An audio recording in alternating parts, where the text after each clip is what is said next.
নমস্কার বন্ধুরা, সবাই কেমন আছেন? আজ আমি আপনাদের ঘরে কি করে সহজে পনির বানানো যায় তার এই রেসিপিটা শেয়ার করছি। পনির বানানোর জন্য এখানে আমি mother dairy full cream use করছি। দুধটা কাটানোর জন্য এখানে আমি 2 চামচের মতো ভিনিগার ইউজ করেছি।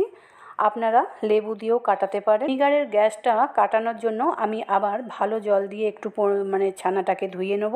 তারপর ভালো করে এটাকে টাইট করে একটা এর ওপর ভারী কিছু চাপিয়ে 1 ঘন্টা মতো রেখে দেবো। মাদার ডেয়ারি দুধ ছাড়াও আপনারা এখানে আমুলের যে ফুল ক্রিমটা হয় সেটাও ব্যবহার করতে পারেন।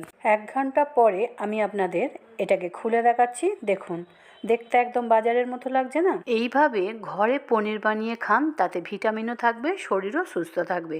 আর আজকাল যেসব বাজারে পনির বিক্রি হচ্ছে সেগুলো নানা রকম কেমিক্যাল মেশানো, ইউরিয়া, পাম অয়েল দিয়ে আজকাল পনির তৈরি হচ্ছে। কিলো কিলো দরে সেগুলো বিক্রি হচ্ছে, তাতে কোনো ভিটামিন নেই, বরঞ্চ রোগের বৃদ্ধি বাড়ছে। আজ এই পর্যন্ত। নমস্কার।